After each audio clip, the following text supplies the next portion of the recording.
Pemirsa, Pemprov DKI Jakarta sedang mempersiapkan 5 alternatif lokasi balapan Formula E. Rencana Pemprov DKI Jakarta menggelar balapan Formula E terus menghadapi tantangan. Usai diadang dengan interpelasi PDI Perjuangan dan PSI di DPRD, gelaran Formula E kini terkendala izin lokasi dari pemerintah pusat. Balapan mobil listrik itu dipastikan tidak digelar di kawasan Monas, Jakarta Pusat karena merupakan wilayah ring 1 Istana Kepresidenan dan juga cagar budaya. Pemprov DKI Jakarta kini tengah menyiapkan 5 pilihan lokasi dan memastikan syarat teknis lokasi yang harus terpenuhi, seperti keamanan, ikonik kota Jakarta, dan faktor lainnya. Dan salah satu dari 5 lokasi yang menjadi opsi tersebut adalah Pantai Kita Maju Bersama. Pantai Kita Maju Bersama adalah lokasi pulau reklamasi yang dibangun di era kepemimpinan Ahok. Saat Gubernur Anies Baswedan memimpin DKI Jakarta, proyek reklamasi tersebut dihentikan. Hingga kini lokasi Pantai Maju Bersama masih ditutup untuk umum. Area tersebut dijaga ketat pihak keamanan. Bahkan awak media pun tidak diizinkan melakukan aktivitas peliputan di area tersebut.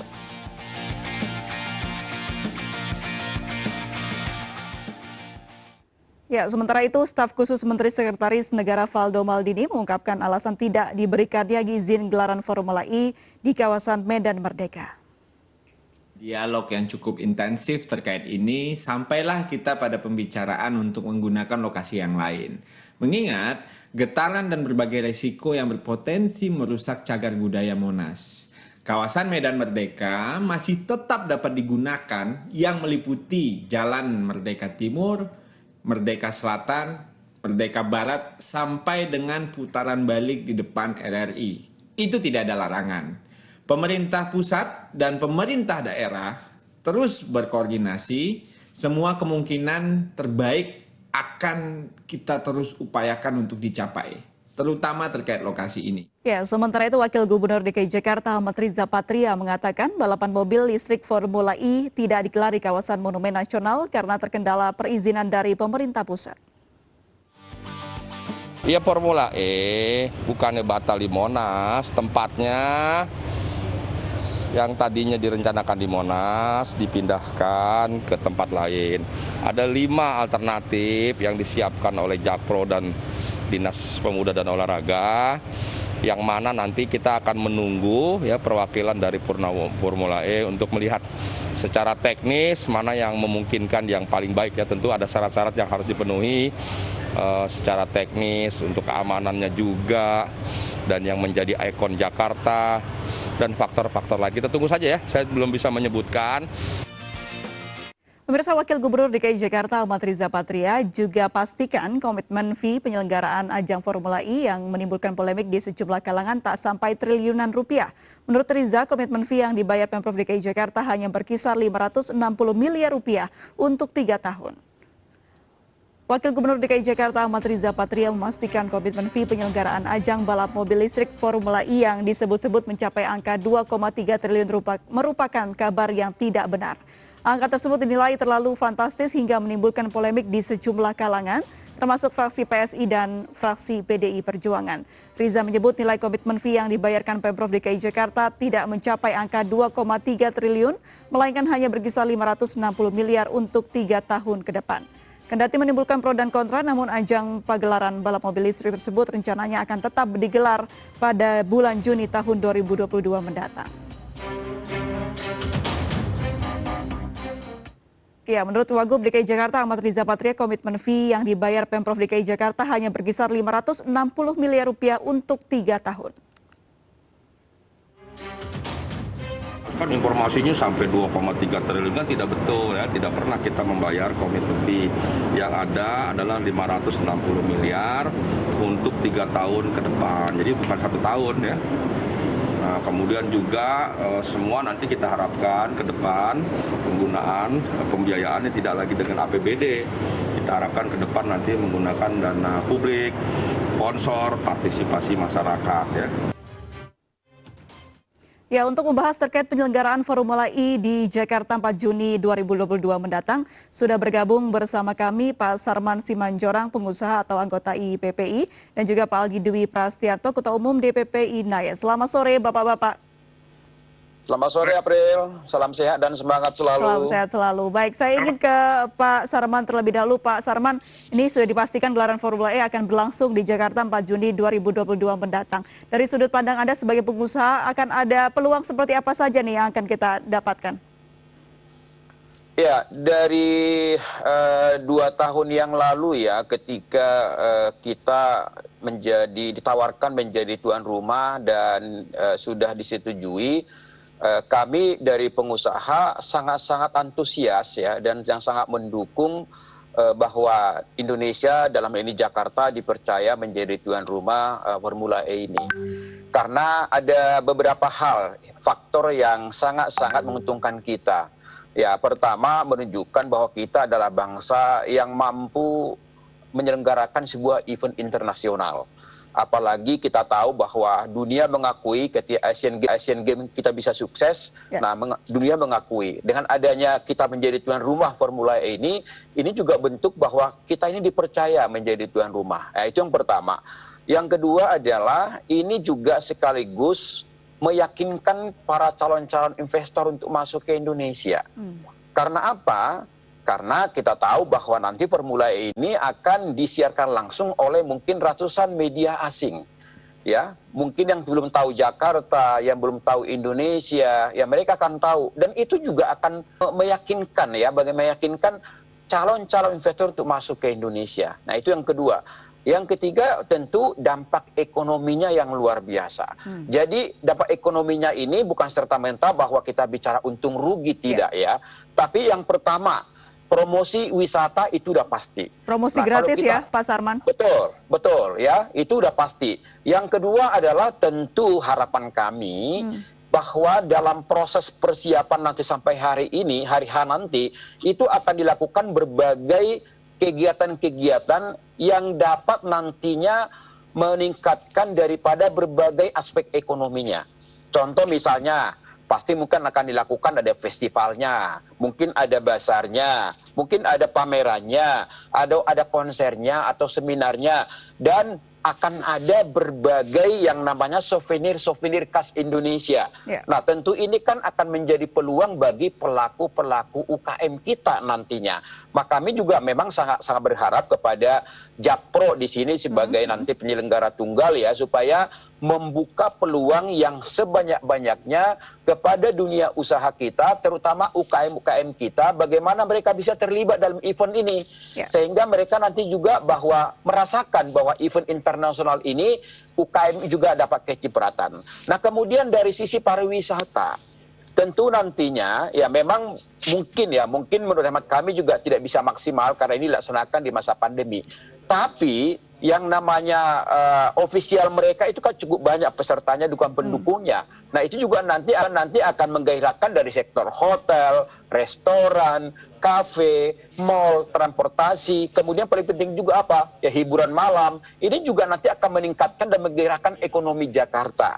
Nah, kita sangat yakin apabila nantinya bahwa ini berjalan dengan sukses, kita sangat yakin bahwa tahun depan pertumbuhan ekonomi DKI Jakarta akan tumbuh dengan baik dan juga berkualitas. Jadi kami dari pengusaha amat mendukung daripada kita menjadi tuan rumah Formula ini. Kami tidak bicara masisnya, ya pro kontranya. Kami nggak bicara dengan itu. Kami bicara banyak benefit bahwa, atau manfaat yang bisa didapatkan dengan adanya penyelenggaraan ini. Bahwa ketika kita dipercaya akan menjadi tuan rumah sebuah event internasional, itu harus kita tangkap dengan baik, gitu Mbak April. Kita minta pendapat Mas Adil sebagai INAIS, begitu yang mengetahui seperti apa milenial atau anak muda melihat bagaimana perhelatan ini akan digelar. Apakah ada kesempatan yang mungkin nanti bisa jadi UMKM muda yang juga bisa berpartisipasi dalam pagelaran ini? Ya, selamat sore Bang Sarman. Selamat sore Mas Aldi. Waduh, senior saya ini Mbak, Bang Sarman ini guru saya nih. Baik, silakan Mas Aldi. Jadi tentu kita mengapresiasi langkah yang dilakukan oleh Bapak Gubernur. Kemarin kita melihat bahwa Pak Gubernur menyatakan bahwa Pemprov DKI Jakarta siap menjadi tuan rumah dari pagelaran Formula E ini. Tentu kami menganggap bahwa pagelaran Formula E ini tentu sejalan dengan program dari DPP INAIS, di mana INAIS sendiri merupakan wadah komunitas anak muda ya dalam meningkatkan skill ya dan juga meningkatkan kapasitas mereka di bidang tertentu. Nah, dengan adanya event Formula ini diharapkan anak muda itu bisa dilibatkan dan juga terlibat aktif dalam hal untuk meningkatkan kapasitas mereka, menambah pengalaman mereka, tentunya juga dapat menggali lagi informasi-informasi mengenai Formula E dan ini akan menjadi sebuah pengalaman yang baik. Tentu Berarti Anda kita mengharapkan melihat bahwa anak muda nih atau milenial harus terlibat aktif ya dalam penyelenggaraan Formula ini? betul, kita melihat bahwa tahun 2018 ada event nasional Asian Games, Asian Para Games, di situ banyak sekali volunteer anak muda yang dilibatkan di event tersebut. Nah, sehingga harapannya anak-anak muda ini ke depan bisa meningkatkan lagi dari sisi pengalamannya dia, pengetahuannya dia, dan juga ini yang sejalan kita melihat bahwa anak muda, kita akan mendorong anak-anak muda untuk berpikir bagaimana kita bisa menggunakan transportasi umum dan juga bagaimana ke depan anak muda harus mendukung langkah dari Presiden Jokowi bagaimana untuk ke depan dia bisa merubah transportasi yang tadinya memang konvensional ya menjadi memang energi listrik, kira-kira begitu. Baik, saya kembali ke Pak Sarman. Oke lah kalau kita akan mendapatkan banyak manfaat dari Formula E ini, tapi banyak juga yang menyaksikan karena ini akan diselenggarakan perkiraannya masih dalam masa pandemi. Respon Anda seperti apa, Pak Sarman? Pak Sarman? Pak Sarman? Ya, Mbak April. Silakan Pak Sarman. Mbak April, saya kebetulan baru 3 hari yang lalu pulang dari Papua. 11 hari saya di sana mengikuti acara PON. Dan bisa kita lihat bahwa pelaksanaan PON di sana yang dihadiri oleh puluhan ribu itu ternyata mampu mengendalikan penyebaran COVID. Ya kan, kita lihat hanya sedikit saja. Artinya bahwa penyelenggaraan itu secara prokes. Nah, saya rasa bahwa memang kita tidak tahu COVID ini sampai kapan gitu ya. Kita harus memasuki new normal baru. Jakarta sudah hampir semua masyarakatnya sudah divaksin. Menurut hemat saya, ketika nantinya kita menyelenggarakan event internasional ini tapi tetap dengan berpedoman prokes, tidak ada masalah menurut hemat saya. Kita bisa kok. PON artinya, PON ini adalah merupakan uji coba kita. Ternyata kita mampu melaksanakan itu dengan prokes yang ketat. Nah, jadi dalam hal ini memang panitia dalam hal ini sudah mengambil suatu langkah-langkah. Ya kira-kira prokes apa yang tepat nanti akan kita terapkan dalam pelaksanaan daripada formula ini. Itu yang pertama. Yang kedua adalah tadi Aldi menyatakan bahwa bagaimana keterlibatan kaum-kaum milenial dalam acara ini. Jadi mungkin juga nanti pemerintah DKI Jakarta harus membuka bagaimana ide dan gagasan yang melibatkan banyak UKM-UKM kita, banyak potensi-potensi anak muda kita untuk menggairahkan daripada perhelatan ini. Ya, sehingga apa? Sehingga nantinya akan timbul ide-ide baru, terutama menciptakan ide-ide kreatif yang bisa menghasilkan keekonomiannya.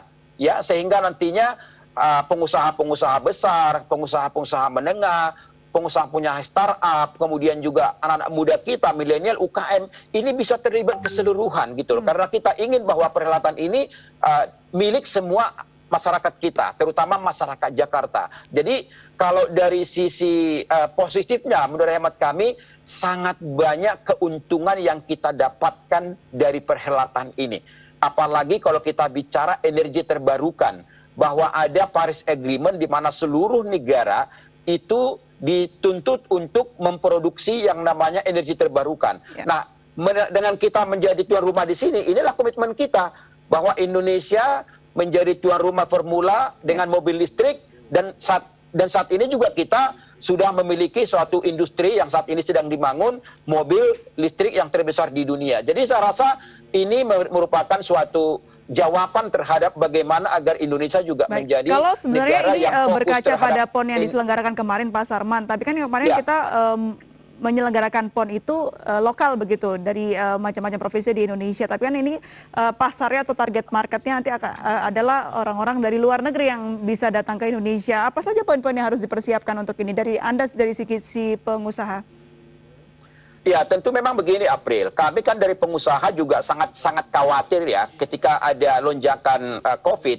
Kami yang sangat khawatir gitu loh. Tapi kalau kita lihat bahwa di Eropa sendiri, negara-negara luar sendiri, ya kita lihat misalnya Liga Eropa, kemarin kita lihat menonton juga final Piala Thomas. Di sana juga mereka sudah divaksin semuanya dan mereka sudah hidup new normal gitu loh. Bahkan kalau di kita masih kewajiban pakai masker. Kalau kita lihat tadi malam nonton Piala Thomas, itu tidak ada yang pakai masker, tapi mereka sudah divaksin. Nah, menurut hemat kami memang itu yang perlu dipersiapkan oleh pemerintah. Bagaimana misalnya kedatangan dari masing-masing negara, kemudian dilihat nih status COVID di negara itu bagaimana. Nah, kalau memang katakanlah mungkin perlakuannya zona merah, mungkin akan berbeda. Tapi kalau negara itu memang sudah divaksin, sudah zona hijau, tentu mungkin perlakuannya agak berbeda. Jadi ini semuanya akan kembali kepada Satgas, kepada pemerintah DKI Jakarta, yang jelas bahwa bagaimana momentum ini kita manfaatkan dengan baik, tapi juga tidak akan menjadi klaster baru nantinya. Gitu. Baik, terakhir ke Mas Aldi. Mas Aldi, apakah ada pesan dari Anda sebagai generasi muda untuk penyelenggaraan Formula ini kepada Pemprov DKI Jakarta dan juga Jakpro selaku penyelenggara Formula ini? Ya, jadi hari ini Mbak, kondisinya realitanya anak-anak muda ini sudah rindu, sudah haus dengan event-event yang berbau dengan pagelaran internasional. Saat ini kita melihat bahwa anak muda itu banyak sekali datang ke tempat-tempat, mohon maaf, hiburan malam atau apapun itu. Karena mereka melihat bahwa kita rindu gitu dengan adanya pagelaran besar ini. Nah, kami di INAIES itu setiap tahunnya dan bahkan nanti kita akan memiliki program di mana setelah acara ini selesai, kita akan membuat IEM versi INAIES. Di mana event versi INAIES ini adalah suatu bentuk paper di mana berapa sih anak-anak muda yang terlibat aktif dalam acara ini, kemudian berapa banyak anak-anak muda misalnya konten creator, videografer, ya, kemudian fotografi, berapa yang banyak yang terlibat di acara ini. Sehingga kedepannya Pemprov DKI memiliki suatu acuan, gambaran konsep seberapa besar gitu loh partisipasi anak muda di dalam suatu event, untuk kedepan Pemprov DKI melakukan event-event serupa yang nantinya akan meningkatkan lagi minat bakatnya, kompetensinya anak-anak muda ini. Dan kedepannya INAIES mesti menjadi suatu contoh bagi anak-anak muda yang lainnya gitu, Mbak. Baik, kita harapkan apapun tadi saran dari Mas Aldi dan juga Pak Sarman ditanggapi baik begitu oleh penyelenggara, khususnya Jakpro, pihak penyelenggara langsung dari event Formula E ini, dan diharapkan kedepannya akan berjalan dengan lancar tanpa suatu hambatan apapun. Terima kasih Pak Sarman Simanjorang. April. Ya, makasih. Dan juga Pak Mas Aldi Prastianto, terima kasih banyak sudah bergabung dan berbincang bersama kami di MNC News. Salam sehat selalu Bapak-Bapak. Baik pemirsa, kita akan kembali sesaat lagi, tetaplah bersama kami di MNC News.